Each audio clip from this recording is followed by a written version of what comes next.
ফিরে নামাজ পড়ি কেন? যেইভাবে জিজ্ঞাসা তার ওইভাবেই খোলাসা। কারণ সমস্ত মুসলিম জাতি যারা আছে সমস্ত মুসলিমের কাবাঘর হইল সেই পশ্চিম দিক। এই জন্য আল্লাহ তাআলা সেই পশ্চিম দিকটা মুসলিমের জন্য নির্ধারিত করে দেওয়া হয়েছে। এই জন্য সকলেই পশ্চিম দিক ফিরে নামাজ পড়ে।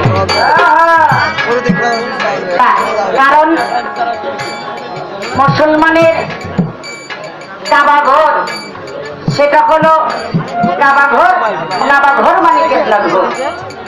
আর আমি মনে করি, আমি বলবো, আমি অনেকগুলো দেশ ভ্রমণ করেছি। কারণ প্রত্যেকটা দেশই কিন্তু আমাদের মতো না, কিন্তু দেখা যায় যে দেশেই যাই সেই দেশেই পশ্চিম দিক আছে, সেই দেশের মানুষেরাও ওই পশ্চিম দিকে ফিরেই নামাজ পড়ে। আল্লাহ উত্তর দক্ষিণ যাই থাক না কেন সেই পশ্চিম দিকে ফিরেই নামাজ পড়ে। এই তো তাহার একটা কথা হইয়া গেল, একটা কথা বইলা মাইরা গেছে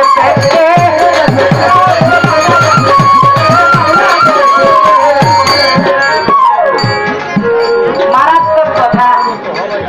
কাবাঘর পবিত্র স্থান, এটা পবিত্র। সেই কাবাঘরে গিয়ে প্রসব যন্ত্রণায় ছটফট করে, আর ওই জায়গায় সন্তানের জন্ম হয়। সে কার? দুনিয়ার ভিতরে এমন সৌভাগ্য ভাই আর কয়জন হইতে পারে? কারণ এই একজন ছাড়া এই দুনিয়ার ভিতরে এমন সৌভাগ্য আর কারো নয়, আর কারো হতে পারে না, যিনি হলেন মাওলা আলী, হযরত আলী তার পাঞ্জাতনের একজন। হযরত আলীর মার প্রসব ব্যথা উঠেছে, আর হযরত আলী সেই কাবা ঘরেই জন্মগ্রহণ করেছে। তিনি হলো মাওলা আলী। এই তো তাহার কথা ছিল আসরের ভিতরে, কথা বলিলাম আসরে। এইবার একটা প্রশ্ন করি, হাই রে বন্ধুগণ, আমি ভাবের কথা তো রাগাঠা করিবেন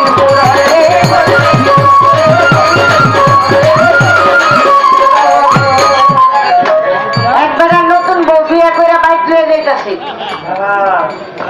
নাম হইল রহমান মুন্সি। কেউ আবার থাকলে রাগ করেন না, কারণ এক নাম খালি একজনেরই থাকে না, অনেকেরই। আমি যেমন লিপি, লিপি নামে অনেক অনেক মানুষ আছে, অনেক শিল্পীও আছে। এই যে কামরুল দেওয়ান, অনেক কামরুল আছে, কিন্তু দেওয়ান নামও থাকতে পারে, আর দেওয়ান বংশের থাকলে দেওয়ান হইতেও পারে। ওই রহমান মুন্সি বিয়ে করে নতুন বউ রাস্তা দিয়ে লয়ে যায়, আর অবিকল ঠিক ওই রহমান মুন্সির মতোই আরেকজন ইয়া ওই মহিলার হাতে ধরছে। যেই মহিলা ঘুমটা গামটা দিয়া স্বামীর সাথে বাড়িতে যাইয়া বাসর ঘর করবো, আর আরেকজন গিয়া এই রহমান মুন্সির বেশ ধরে একেবারে দেখতে একই রকম সবকিছু মেল, সেই গিয়া হাতে ধরে কয়, ওই আমার বউ লইয়া কই যাস? রহমান মুন্সি কয়, আল্লাহ রে আল্লাহ, এটা কোন মুশকিলে করলাম? এই বেটা তো দেখতে আমার মতোই লাগে। ওই বেটারে ধমক দেয়া কয়, আমি কেন বিয়ে করে আনছি বাড়িতে যেতে পারবো না, আমার বউ। এই কথা কইয়া দুইজনে টানাটানি লাগছে। হ্যাঁ কই আমার বউ, আর রহমান মুন্সি কয় আমার বউ। এই টানতে টানতে এমন অবস্থা, মহিলারা যেমন দুইটা ভাগি হয়ে গেল, হাইবাজিরা দেব এই অবস্থা। আর এমনি হযরত আলী রাস্তা দিয়া যায়, আর হযরত আলীকে দেখে ডাকলো।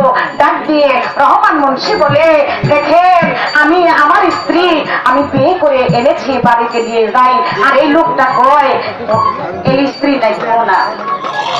পাক পাঞ্জাতনের একজন যারে কয় মাওলা আলী, সে তো ঘটনাটা বুঝা ফেলাইছি, সে ঘটনাটা বুঝা লাইছে। সে কয় আর তো কেউ না, এটা তো সেই ইবলিশ শয়তান, এটা তো আর কেউ না, কারণ শয়তান ছাড়া এই বেশ আর কেউ ধরতে পারে না।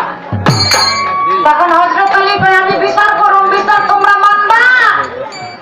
অনেক মান্য একটা বদনি লইছে। ওই যে আমরা বাথরুমে যাই, বদনি তো অনেক সকলেই চিনেন। আগের দিনে কাঁসার বদনি ছিল, লোটা ছিল, একটা বদনি লইছে। বদনি না নিয়া অনেক ওই কাছে হযরত আলী ওই বদনির মুখ দিয়া যে ঢুকতে পারবো আর যে নাল দিয়া বাইরে যেতে পারবো, বউ ওই বেড়ারি অনৈ রহমান মুন্সি কয়, আল্লাহ রে আল্লাহ, আমার গান বাঁচাও, দরকার নেই, কারণ আমি ওই বদনি দিয়া ঢুকতে পারুম না, মুখটা নাল দিয়ে বাইরে দিতে পারুম না। আর শয়তান কইতাছে কয়বার জানলা ঘোরা হলো আমার এখন। আমি রাজি। হযরত আলী কি করলো, ওই শয়তান বদলির মুখ দিয়া ঢুকলো আর নাল দিয়া বাইরেইব, আর অমনি হযরত আলী এক হাত দিয়া বদলির মুখ আটকাই দিল, আরেক হাত দিয়া নালটা চেপে ধরে রাখলো। শয়তান আর লড়তে পারে না, সমস্ত গোটা পৃথিবী স্তব্ধ হয়ে গেল। যে যেখানে খাড়াই আছে, ওই ঠাডা পড়লে যেরকম হয়ে যায় ঠিক ওই রকম ব্রেক হয়ে রয়েছে, লড়ে চড়ে না। আমার আল্লাহ হযরত আলীকে ডেকে বলে, ওরে আলী, আমি এই ইবলিসকে কথা দিয়েছি তারে কিয়ামতের আগ পর্যন্ত বাঁচাই রাখবো, তুমি তারে ধরো না, তুমি তারে ছাইরা দাও। হযরত আলী ছাইরা দিল, আর ওই শয়তান চলে গেল। রহমান মুন্সি তার বউলে বাইতেও গেল, বুঝতে পারলো অরিজিনাল স্বামী হইল রহমান মুন্সি। তাই তো সেদিন থেকে হযরত আলী হয়ে গেল শরীয়তের ভাই। সেদিন থেকে টাইটেল পাইল হযরত আলী শরীয়তের ভাই। আমার প্রশ্ন, হযরত আলী শরীয়তের ভাই মারফত হইছে সেরাক, মারফতের সেরাক কোন দিন থেকে হইল? এটা কোন ইবাদত করে, কোন কর্ম করে তিনি মারিফতের সেরাক হইল? এই একটা কথা।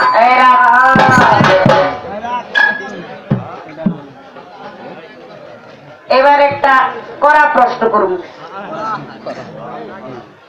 পাক পাঞ্জাতনের হযরত আলী, মা ফাতেমা, ইমাম হাসান, ইমাম হুসেন, হযরত মুহাম্মদ সাল্লাল্লাহু আলাইহি ওয়াসাল্লাম, এই হইল পাঁচজন পাক পাঞ্জাতন। কিন্তু আমার কথা হইল, দেখা যায় যে আপনারা যে কোনো মাজারে দরবারে যাবেন, তার নামের পিছনে থাকে আল হাসানি, আল হুসানি, হযরত বড় পীর আব্দুল কাদের জিলানী রহমাতুল্লাহি আলাইহি, আল হাসানি আল হুসানি হযরত খাজা মঈনুদ্দিন চিশতি রহমাতুল্লাহি আলাইহি। এই যে এখানে এসেছি, আল হাসানি আল হুসানি হযরত শাহ সুলতান রহমাতুল্লাহি আলাইহি। প্রত্যেকটা ওলির পিছনে এই যে আল হাসানি আল হুসানি এই টাইটেলটা দেওয়া আছে কি আছে না? কিন্তু আমার কথা হইল, একটা বাবার ঘরে একটা মার ঘরে যদি 5 জন ছেলে মেয়ে হয়, তাহলে সম্পদের ভাগে সেই 5 জন ছেলে মেয়ে কিন্তু হয়, কি হয় না? কি ভাই হয় কি না? আপনাকে 5 জন সন্তানের বাবা মার সম্পদ ভাগিদার হয়, ভাগ পায়। আমার একটু জানার বিষয়ে, হযরত আলী মা ফাতেমার ছিল 5 জন সন্তান। এই 5 জন সন্তানের ভিতরে হযরত আলী আর 5 জন সন্তানের ভিতরে ইমাম হাসান, ইমাম হোসেন, মহসিন, এই একটা হলো মেয়ে, মেয়ের নাম হইল হাসান সামান্না। এইভাবে 5 জন। আমার জানবার বিষয়ে এই পাক পাঞ্জাতনের অংশীদার এই 2 জন হইল কেন, 5 জনে হইল না কেন? তার কারণটা কি, তার ভাবার্থ কি? এবং বাকি 3 জনের নাম নেওয়া হয় না কেন? আমরা বয়াতিরও বন্দনা করতে গেলে, গাইতে গেলে 2 জনের নামেই কই। আজকে মূলটা যাই না লই, নাকি কোন আপনারা এটা জানার দরকার আছে না? হ্যাঁ, যাইবেন কই ফকির সাহেব? সারা সারি নাই আজকে, আল্লাহ যা করছে। এই 2টা প্রশ্ন ওনার কাছে রইল, আশা করি সব আগের মতো সুন্দর করে এই মীমাংসাটা দিবে।